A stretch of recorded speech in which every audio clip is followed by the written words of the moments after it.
But our score from school days was not without tallies on his side. He was easily the better scholar, I grant him that, and he was shrewd and plausible. You never quite knew the extent of his powers and resources, and he had, I always maintained, the most amazing good luck, as witness the fact that John Marshall Glenarm had taken a friendly interest in him. It was wholly like my grandfather, who was a man of many whims, to give his affairs into Pickering's keeping. And I could not complain, for I had missed my own chance with him. It was, I knew readily enough, part of my punishment for having succeeded so signally in incurring my grandfather's displeasure that he had made it necessary for me to treat with Arthur Pickering in this matter of the will, and Pickering was enjoying the situation to the full. He sat back in his chair with an air of complacency that had always been insufferable in him. I was quite willing to be patronized by a man of years and experience, but Pickering was my own age, and his experience of life seemed to me preposterously inadequate.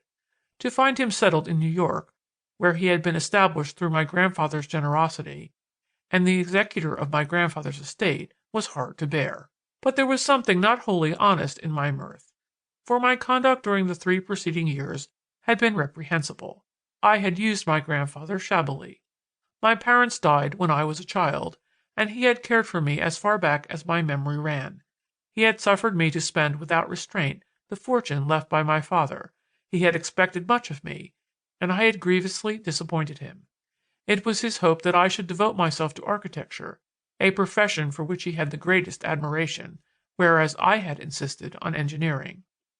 I am not writing an apology for my life, and I shall not attempt to extenuate my conduct in going abroad at the end of my course at Tech, and when I made Laurence Donovan's acquaintance, in setting off with him on a career of adventure.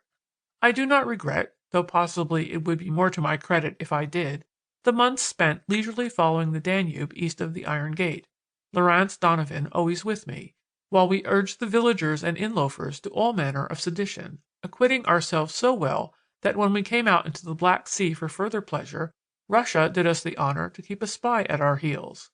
I should like, for my own satisfaction at least, to set down an account of certain affairs in which we were concerned at Belgrade, but without Larry's consent I am not at liberty to do so. Nor shall I take time here to describe our travels in Africa, though our study of the Atlas Mountain dwarfs won us honorable mention by the British Ethnological Society.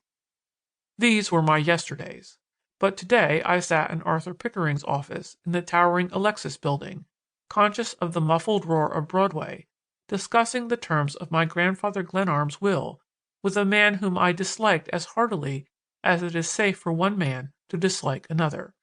Pickering had asked me a question, and I was suddenly aware that his eyes were fixed upon me and that he awaited my answer.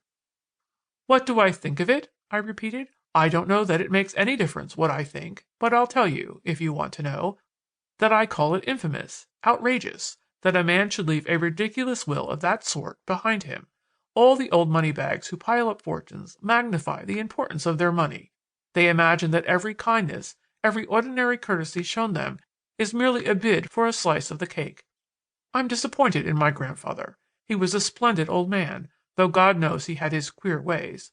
I'll bet $1,000, if I have so much money in the world, that this scheme is yours, Pickering, and not his. It smacks of your ancient vindictiveness, and John Marshall Glenarm had none of that in his blood. That stipulation about my residence out there is fantastic. I don't have to be a lawyer to know that, and no doubt I could break the will. I've a good notion to try it, anyhow." "To be sure, you can tie up the estate for 6 years if you like," he replied coolly. He did not look upon me as likely to become a formidable litigant. My staying qualities had been proved weak long ago, as Pickering knew well enough. "No doubt you would like that," I answered, "but I'm not going to give you the pleasure. I abide by the terms of the will. My grandfather was a fine old gentleman.